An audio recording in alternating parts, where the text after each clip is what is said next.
do, please.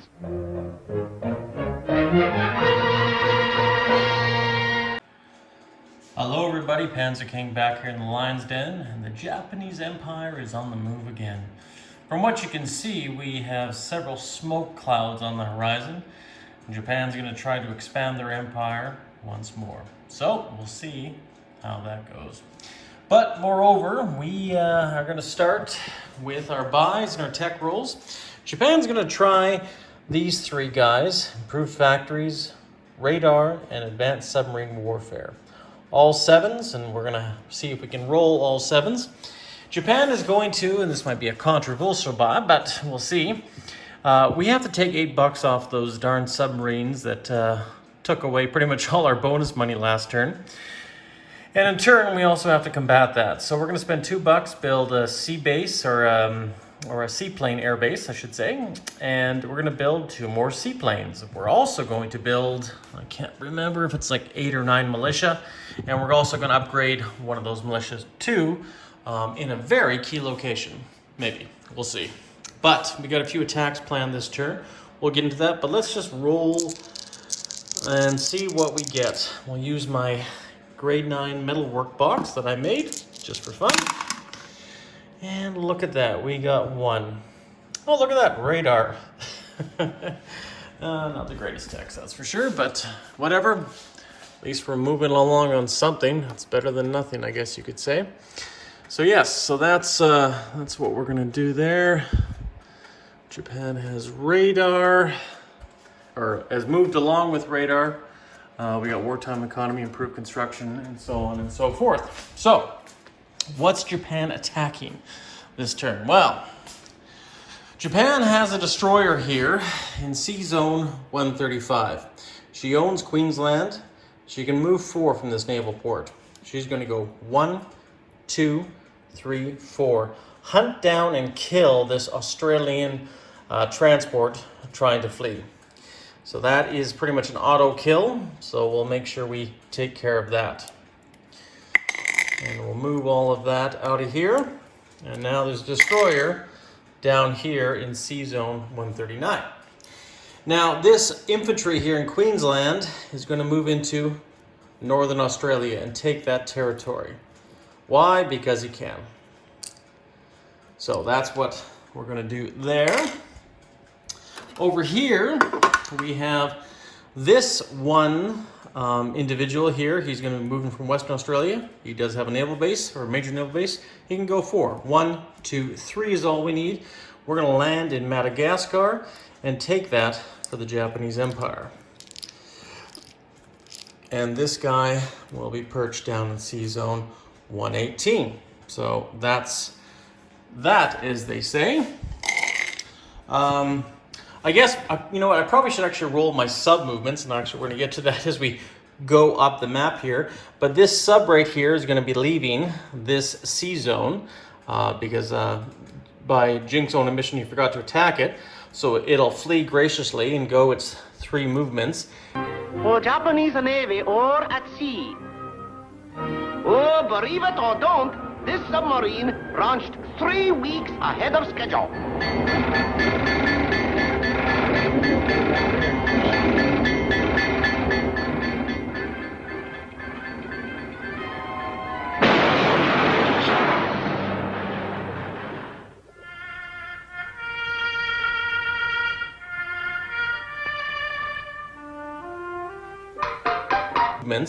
And join up with this subfleet right here in, forget what sea zone this is, 122.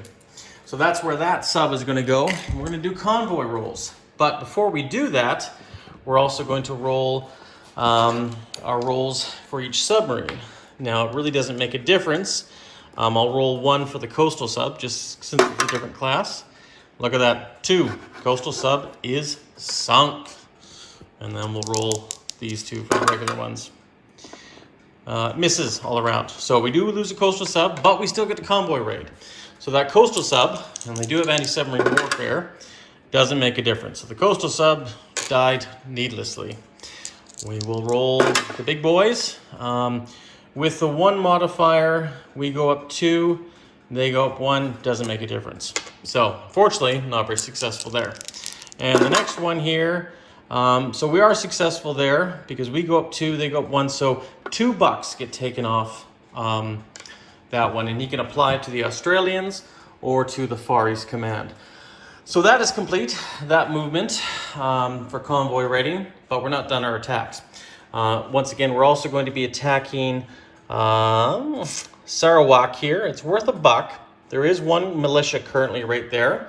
Hopefully that's up to date. I double checked everything, but hopefully I'm not wrong.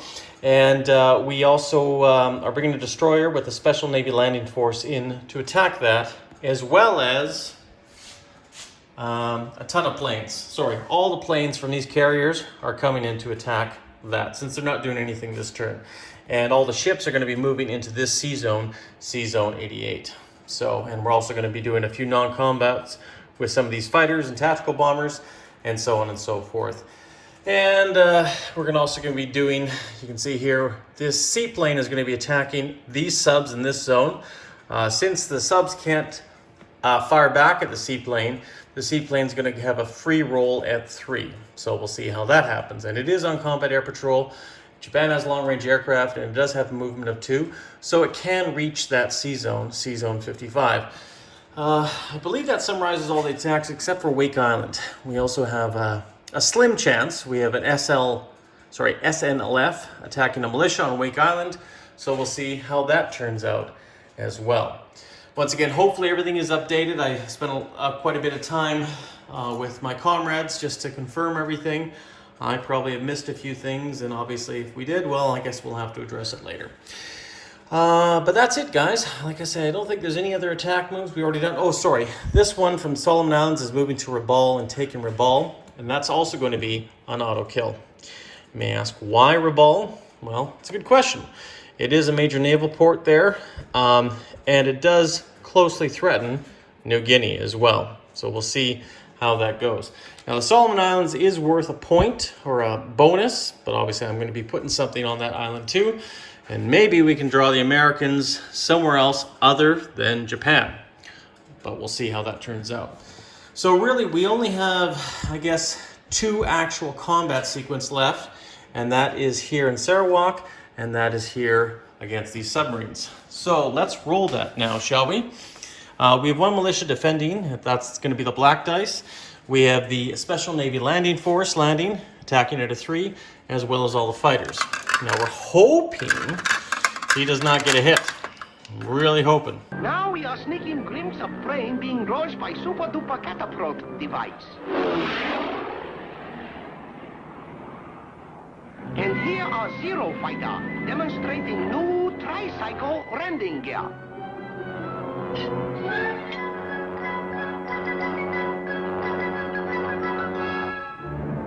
Approaching into our scene are Honorable Skinamaru, our busiest aircraft carrier.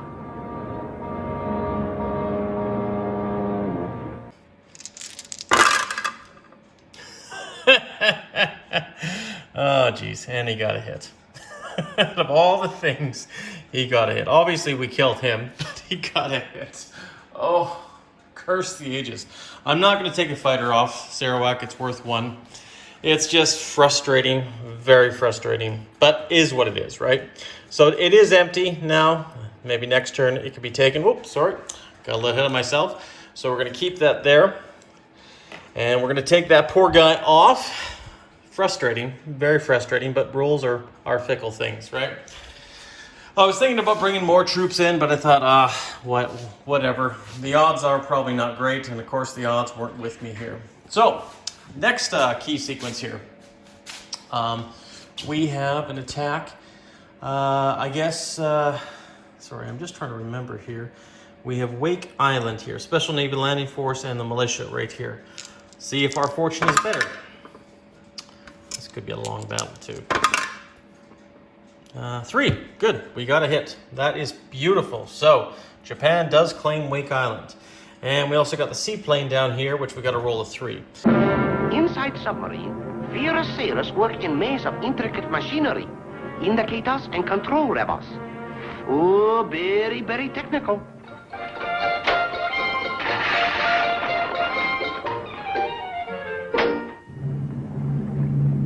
This happy gentleman are navigating a human torpedo. Very, very dangerous stuff. But he are not caring. Are you, happy gentleman? He are courageous like Dickens.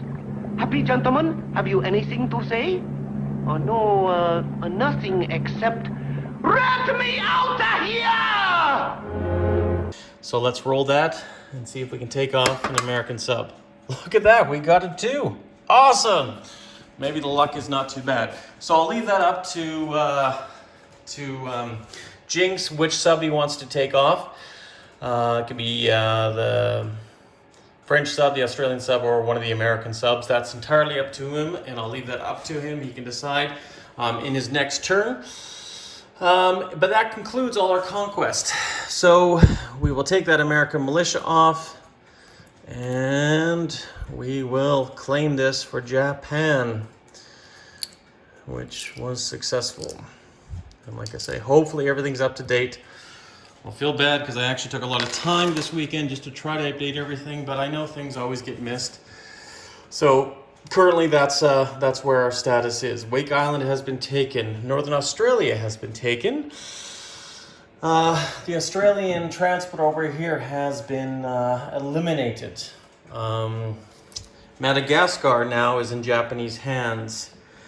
Sarawak, unsuccessful, but we did end up killing that unit at the sacrifice of our own. So that is currently where we're at. Now I believe that's completed all combat moves, and this seaplane will fly back here down into Kyushu.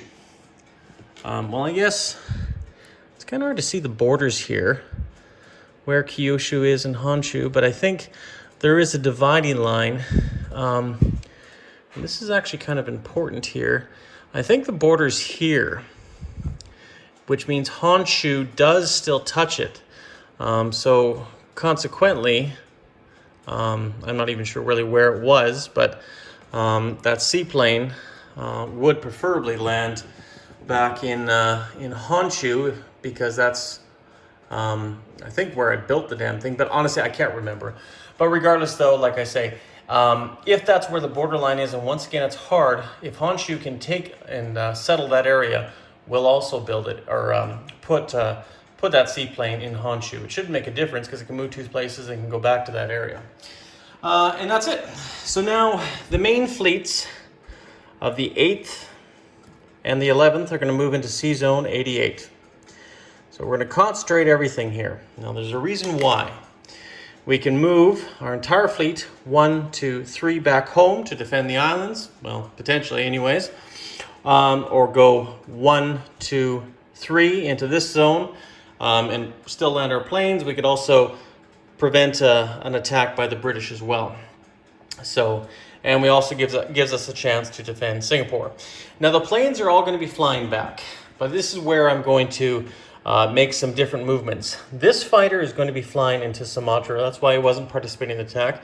This tactical bomber was going to be flying back to the carrier, but 2 fighters from that carrier group are actually going to land in Sumatra because it does have an airbase. And that's what their non-combat moves. And I double checked, they can easily make the move 1, 2, 3, 4, 5. They have long-range aircraft, right? Or Japan has long-range aircraft. So what we'll do is we'll take 2 fighters off of there and land them in Sumatra. So if Japan gets a little antsy, we might be able to defend that area and hopefully defend Singapore and see what they decide to do. But they also have enough problems on their hands with the Russians coming down and the CCP coming down. I don't think they're going to be going necessarily into this zone. So that is what we have done there. And currently now, I think we have to place our units, which we'll do right now. I don't think we've missed any other non-combat movements. Probably have, but is what it is, right? So these 2 new seaplanes that we built are going to end up in Honshu itself as well, if I'm correct with that border, and I'm sure somebody can mention that, as well as the new seaplane base, the sculpt I got from Shapeways, will also be going into Honshu right there. We'll have to clean that up a little bit later. We're also going to be upgrading one militia this turn. And we're also going to be upgrading or putting down several militia throughout the new Japanese Empire. So these are the militia that we have. And I'll just make hopefully try to get a wide view of the board here where it may concern. Now the one militia here in Borneo, it's a victory point, we're going to upgrade to an infantry. And sorry about that, I don't have a sculpt, but we will get to that. Do a sculpt.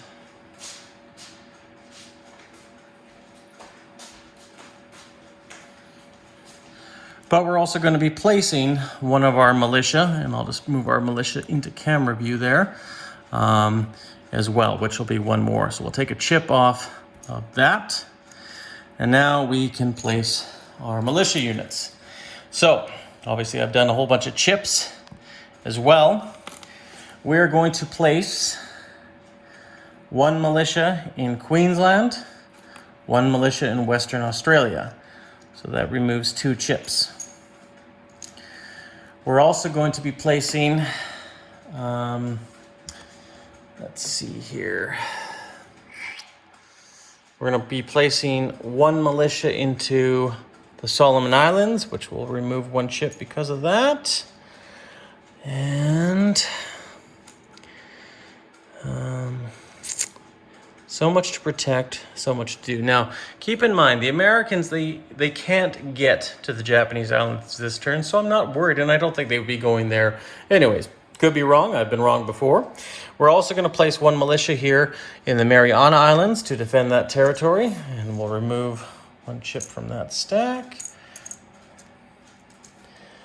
We're going to place one militia into the Philippines, and we'll remove 1 chip from that stack. We're going to place one militia into Singapore, which gives us 2 more militia remaining to place. And we're going to put one in Sumatra. Now, the last one, I just want to think very carefully about this. I think what we're going to do is we're going to put this last one in the Caroline Islands. Okay, and that's complete, guys. That is Japan's turn in a nutshell. Whether I'm wrong, whether I'm right, well, we'll soon find out and soon see. This tactical bomber, I'm going to take it off its flight stand that landed with these carriers, and you know what? I think we'll land it on the Kaga. Why not? Sure. And that completes Japan's turn. Now, I have gained some territory this turn. I was hoping to gain Sarawak, but that didn't happen, unfortunately. But I did gain Madagascar, and I don't think anything other of value. So, let's just move the economy meter up to 34 for Japan. Now, let's just roll our wartime income too, which is 2 D6s. And that's 9. That's not bad. I'll take that any day of the week. So we'll take 9. $9. Hopefully we don't get much damage next turn. We also will take $34.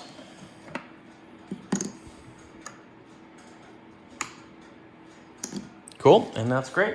But let's just look at the Japanese card here before we sign off, guys. Take a peek and look at our bonuses. What applicable bonuses we have this turn. So we have the Borneo Islands, Java, Malaya, and the Philippines. So that's $8 in total. We have Wake, we have the Solomons, so that's $10 in total. And we have none of the Chinese colonies at this point. So that's an extra $10 in bonus income, adding to the Japanese coffers. So all in all, it's not too bad.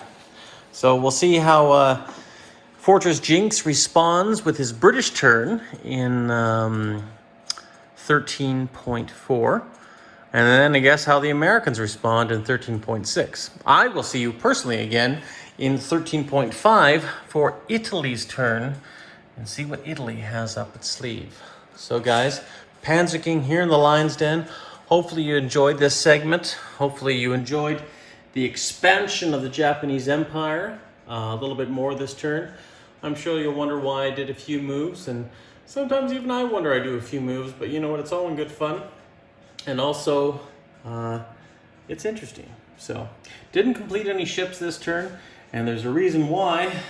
They might all get sunk by those ships up there, right? So, and honestly, Japan has to work on a bit on its defenses. So, Panzerking here in the Lion's Den. Take care, everyone. We all see you guys later. Cheers.